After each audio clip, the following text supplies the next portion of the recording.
Have you ever just stopped and thought about what's going on inside a single cell? I mean, the sheer complexity, it's mind-boggling. Like this tiny, incredibly busy factory. It really is astonishing, all these microscopic machines working together perfectly. Yeah. And it makes you wonder, how do we even start to understand that, let alone, tinker with it? That's the big question, isn't it? So today, we're diving into exactly that. We're looking at the basic molecular toolkits scientists use, the tools that let us unpack DNA secrets and build amazing things, especially thinking about, say, plant breeding. A really critical area, yeah. And our guide for this is actually a presentation. It's called Molecular Markers, Molecular Toolkit, part of a course, FIT 679 Biotechnology, applied to plant breeding. Ah, from Guilherme da Silva Pereira. Exactly. And it was presented literally today, August 25th, 2025, so it's super fresh. Excellent. Up-to-date essentials.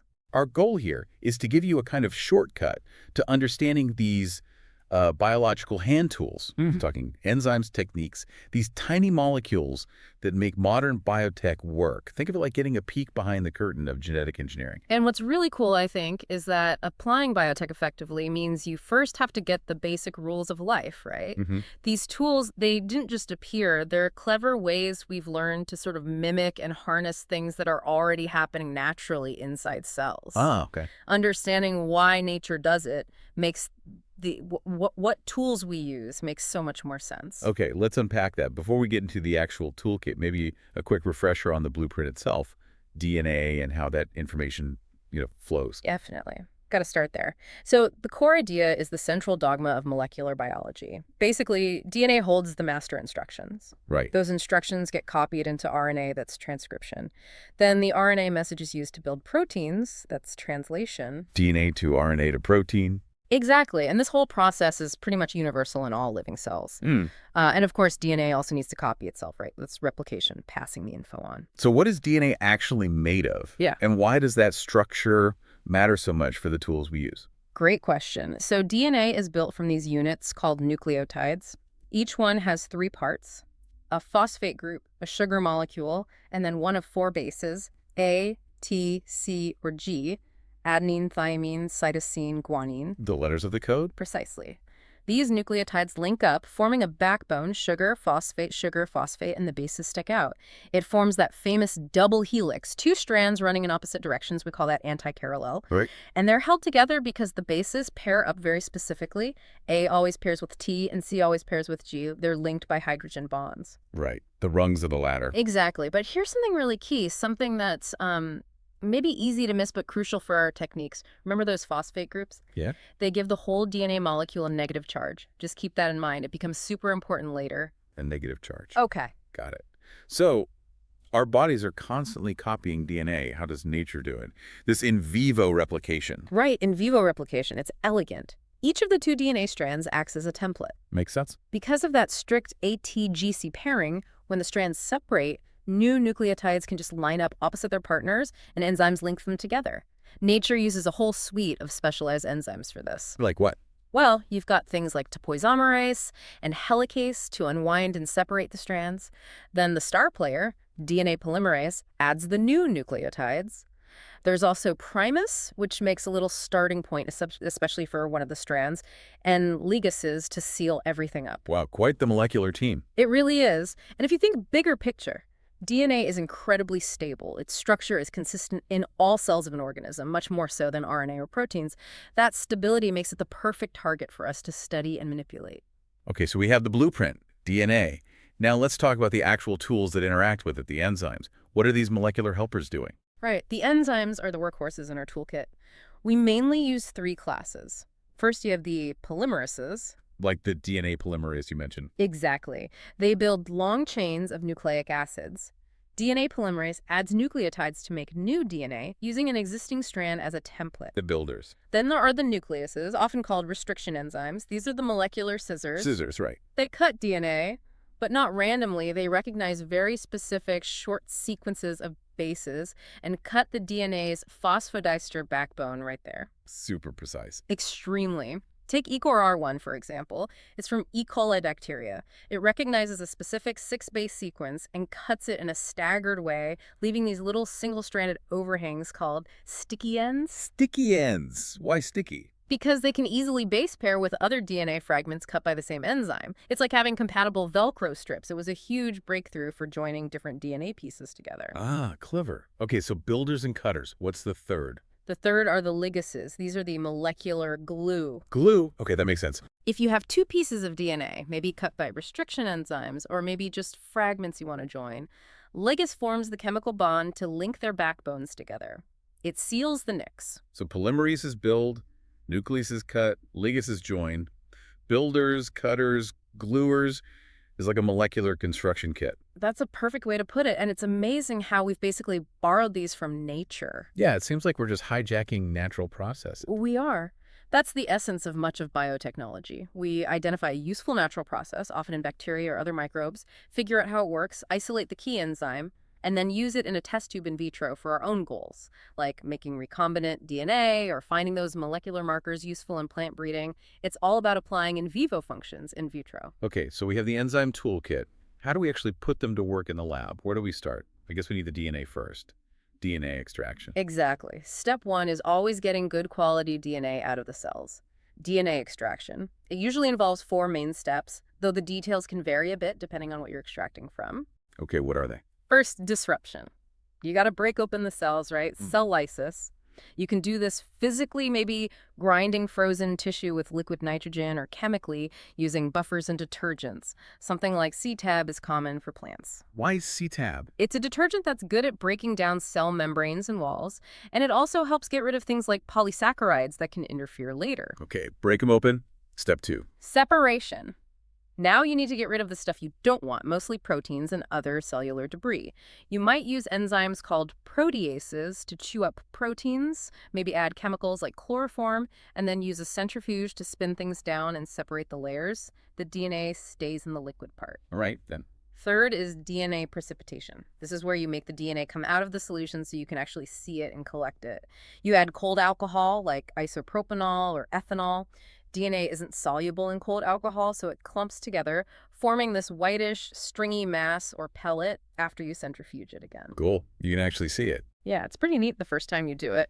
And finally, DNA rehydration. You carefully pour off the alcohol, maybe wash the pellet with more ethanol, let it dry briefly, and then dissolve the DNA in a clean buffer solution. Sometimes you add an enzyme called RNase at this stage too, just to get rid of any contaminating RNA. And the goal is pure DNA. Exactly. The cleaner your starting DNA, the better everything else works downstream. Okay, pristine DNA acquired. Now the big one people have probably heard of, PCR, polymerase chain reaction, our molecular photocopier. That's the perfect analogy. PCR lets us make millions or billions of copies of a very specific targeted piece of DNA. It's basically doing DNA replication, but in vitro, in a tube. So how does that work? What goes in the tube? Right, the ingredients. You need your DNA template, of course, a reaction buffer to keep the conditions right. Then, crucially, 2 primers. These are short, synthetic DNA pieces that match the sequences flanking the region you want to copy. They define the start and end points. The primers again. Okay. Yep. You also need DNTPs. Those are the individual A, T, C, and G building blocks. And MgCl2, magnesium chloride, which is a vital helper, a cofactor for the polymerase enzyme. And the polymerase itself. Ah, yes, the star, Taq DNA polymerase. This enzyme originally came from a bacterium Thermus aquaticus that lives in hot springs. Wow. Which is key because it means the enzyme can withstand really high temperatures without getting destroyed. And why is that important? Because the PCR process involves cycling through different temperatures in a machine called a thermocycler. There are 3 main steps per cycle. Okay. Step 1. Denaturing. You heat everything up to about 94 degrees Celsius. Hot. This breaks the hydrogen bonds holding the DNA double helix together, separating it into 2 single strands. Makes sense. Need the template accessible. Exactly. Step 2 is annealing. You cool it down maybe to around 50-60 degrees Celsius. The exact temperature depends on your primers. At this lower temperature, the primers can bind or anneal to their complementary sequences on the single-stranded DNA. So the primers latch on. Right. And step 3 is extension. You raise the temperature again, usually to 72 degrees Celsius. This is the ideal temperature for Taq polymerase to work. It latches onto the primer template complex and starts adding DNTPs, synthesizing a new DNA strand complementary to the template. Building the copy. Precisely. And then you repeat that whole cycle, denature, anneal, extend maybe 25, 30, even 40 times. Each cycle doubles the amount of your target DNA fragment. So it grows exponentially. Exponentially. You start with maybe a few copies and end up with billions. It's incredibly powerful for amplifying tiny amounts of DNA. There are even variations like touchdown PCR to make it even more specific. Amazing. Okay, so now we potentially have billions of copies of our DNA fragment. How do we look at them, sort them out? That's gel electrophoresis. That's the one. Gel electrophoresis is our way of separating DNA fragments, usually based on their size. How does that work? You mentioned the negative charge earlier. Exactly, that's the key. Remember, DNA has a negative charge because of its phosphate backbone. So we prepare a gel, usually made of agarose, which is kind of like a porous jello. We load our DNA samples into little wells at one end of the gel, and then we apply an electric current across the gel with the positive electrode at the far end. Ah, so the negative DNA moves towards the positive pole. Precisely. It migrates through the pores in the agarose matrix. Now, smaller DNA fragments can wiggle through those pores much more easily and quickly than larger fragments. Like smaller cars navigating traffic faster. Good analogy. So after running the gel for a while, the fragments get separated by size. The smallest ones travel furthest, the largest ones lag behind. We usually stain the DNA with a dye that glows under UV light, so we can see the separated fragments as distinct bands. And you can tell how big they are. Yes, because we always run a ladder alongside our samples. That's a mix of DNA fragments with known sizes. By comparing how far our sample bands have moved relative to the ladder bands, we can estimate their size. Simple, elegant, and incredibly useful. Okay, copying, sorting. What if we need to know the actual sequence? The A's, T's, C's, and G's. That's sequencing, right? Right. DNA sequencing tells us the exact order of nucleotides. The classic method, the Sanger method, was ingenious. It basically involved making copies of the DNA again, but including special terminator nucleotides. Terminators. Yeah, chemically modified nucleotides that, when incorporated into the growing DNA strand, would stop the synthesis. Each type of terminator, A, T, C, G, was labeled with a different colored fluorescent dye. Okay. So you'd end up with a whole collection of DNA fragments, all starting at the same point but ending at different bases, each tagged with a specific color. You'd then separate these fragments by size using electrophoresis, even finer resolution than a standard gel, and a laser would read the color sequence as the fragments pass by a detector. That color sequence directly translated to the DNA sequence. Well, that's clever. It really was. Nowadays, we have much faster next-generation sequencing technologies that can read millions or billions of bases incredibly quickly, but the core principle of figuring out the order remains. Fascinating. Now, we keep coming back to primers. They seem absolutely essential for PCR and maybe other things too. What's the deal with these tiny molecules? They sound critical. Oh, they absolutely are. Critical directors, as you said. A primer is essentially a short, single-stranded piece of DNA, usually synthetic, that provides a starting point for DNA polymerase. The 3-OH end you mentioned. Exactly that. DNA polymerase can't just start building a new strand from scratch on a template. It needs that little 3-OH group sticking out from an existing nucleotide to attach the next one to. In nature, an enzyme called primus makes an RNA primer. In the lab, like in PCR, we design and add specific DNA primers. And you said they're not all the same. There are different kinds. That's right. We classify them in a few ways depending on what we need them for. Based on specificity, some are specific, designed to bind to only one known location in the genome. Others are unspecific or random, designed to bind to many sites more generally. Why would you want an unspecific one? Techniques like RAPD, random amplified polymorphic DNA, use short random primers to generate a sort of DNA fingerprint, looking for differences between individuals without knowing specific gene sequences beforehand. They're usually quite short, maybe 8-12 nucleotides. Okay, what else? We also classify them by degeneration.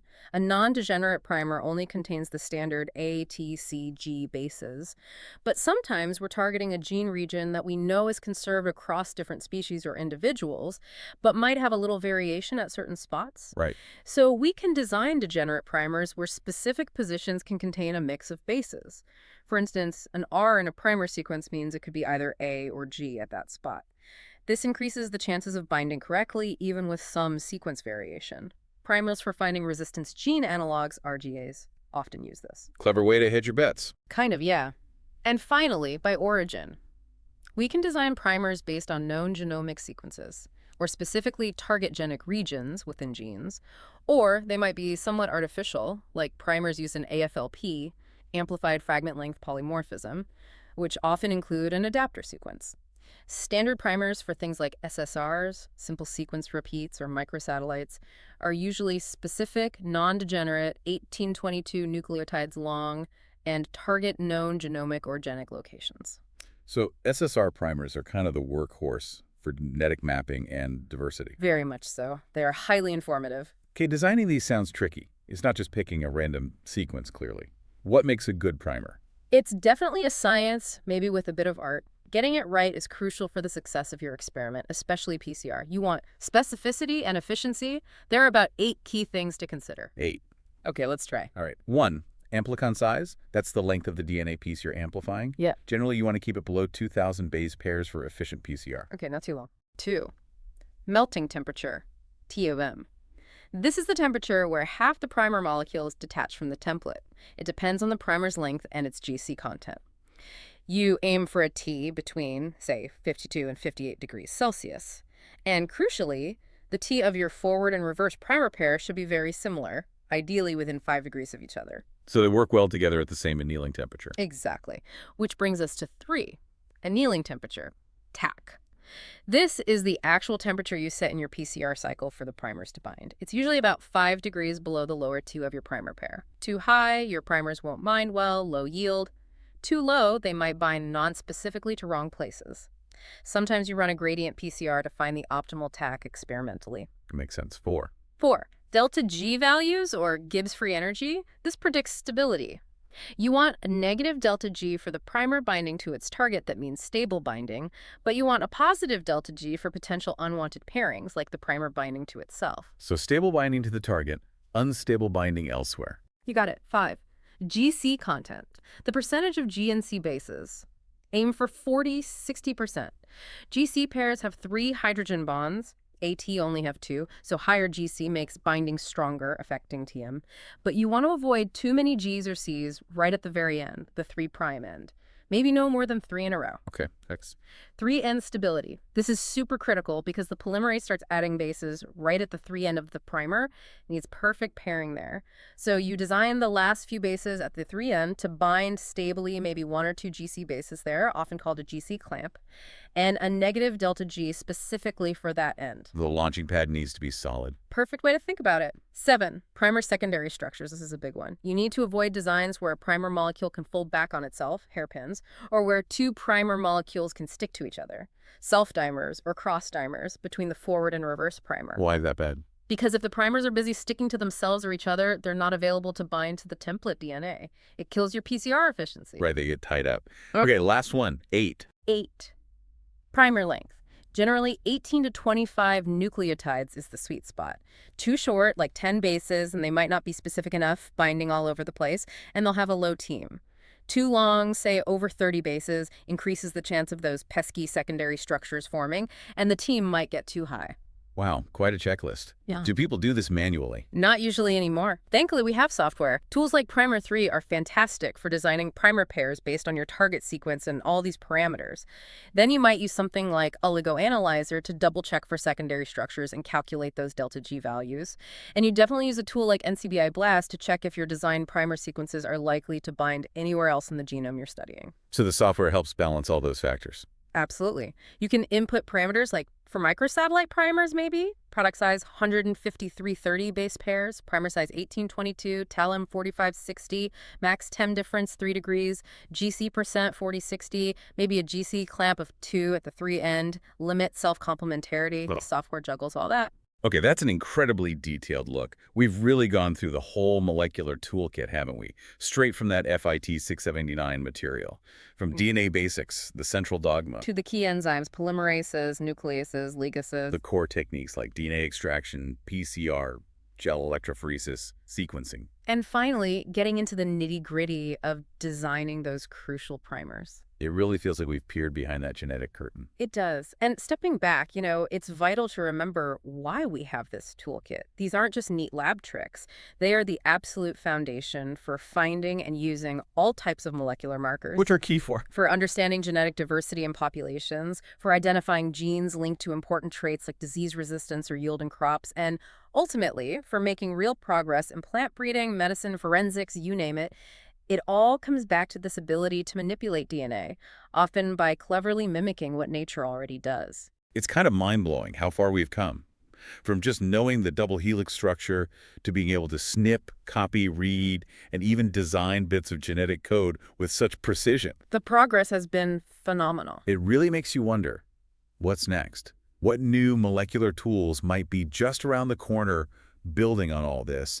How might we interact with life's code in ways we can barely even imagine today? That's the exciting part, isn't it? The toolkit is always expanding. Definitely something to think about. Well, thank you for joining us on this deep dive into the molecular toolkit. My pleasure. It was great to talk through it.